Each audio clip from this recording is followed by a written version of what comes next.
Hello. It's Lazarus. Let's proceed with our next HTML lesson. We are currently on Chapter 14, Tables in HTML. We open the PDF file. Until 10 to 15 years ago, the tables were very commonly used in HTML documents, because they were used not only for tables of data, but also for web page layout and of its individual parts. But this has not been the case for a long time. And the goal henceforth is to use the tables only as intended, as tables of data. We will look at the main elements for working with tables. Tables are defined with the table element. You open and close a tag. New rows are created via the element tr, table row. New data cells can be created in each row via the td, table data, element.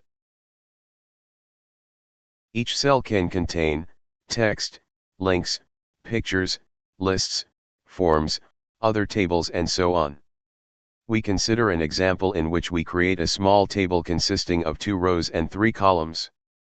That's the code, and here's what we'll see in the browser.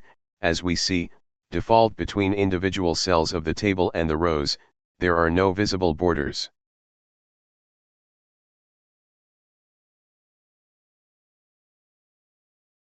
In order to see such borders, we need to create them first. This is done via the border attribute.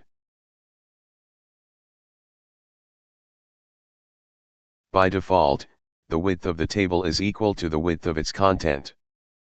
To set another width, the width attribute is used.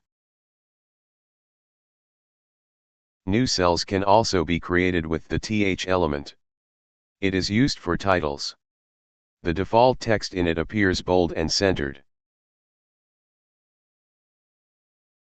Here is the next example where we will look at the use of frames and title cells.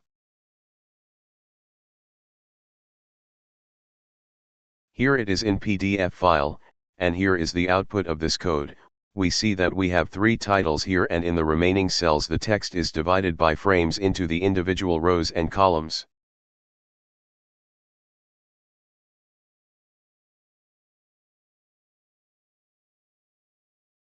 Pay attention, that here I have set the borders in the old way with the table attribute border equals 1.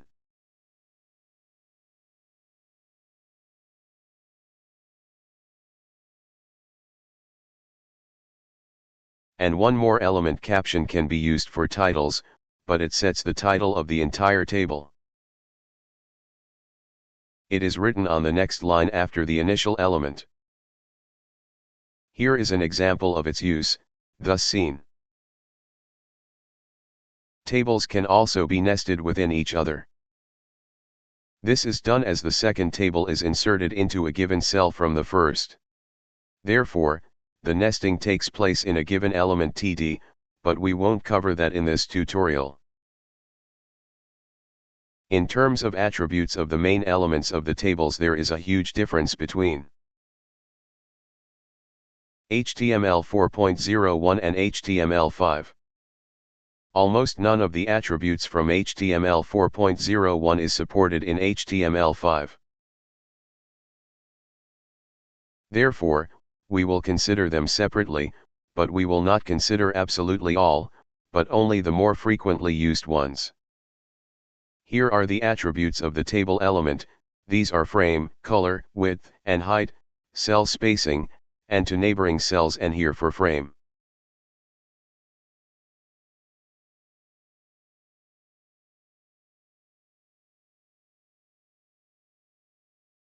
We won't go into detail about these things. You can read about them yourselves. Here is an example where I show some of these properties, and here's how it looks. Attributes of the tr element are alignment, vertical alignment, background color.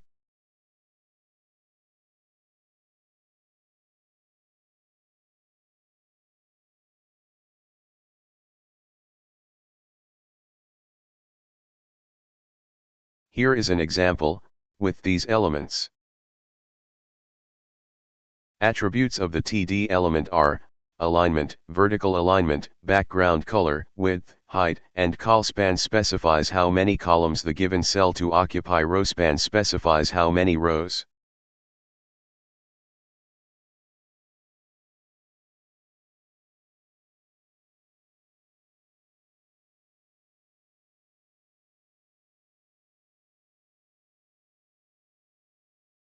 The given cell to occupy. Only these two attributes are supported in HTML5. Once again, here is an example where we will see some of these properties. We have removed the distance between cells.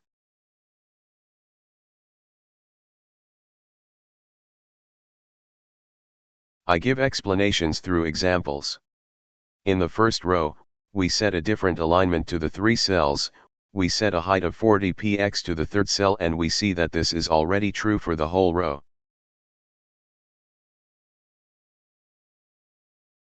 On the second row, we set a larger width for the first cell, and we see that this applies to the entire column. And we make the second cell equal to 2 columns. And here I have shown how attributes of th element look like.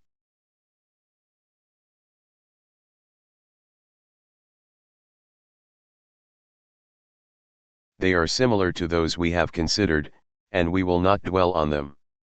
Basic tabular element attributes in HTML5. As we already mentioned, almost all the attributes in HTML5 are deprecated and not supported. This applies entirely to the attributes related to the layout, which is an overall trend. As we can already see, here, once again, the idea is the layout to be exported in a separate CSS file.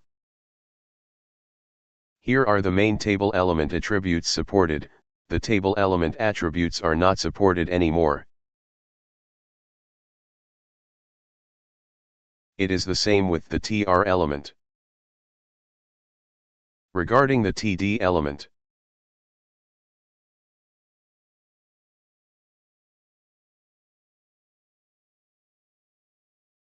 only the following attributes are supported. We will use the code from the previous example, in general, and we'll see the following: only the th element is supported.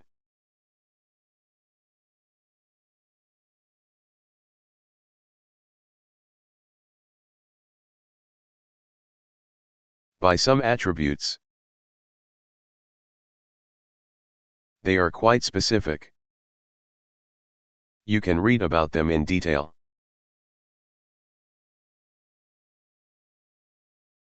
All table elements support the global event attributes.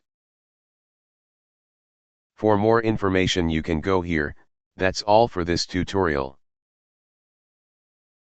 Best regards.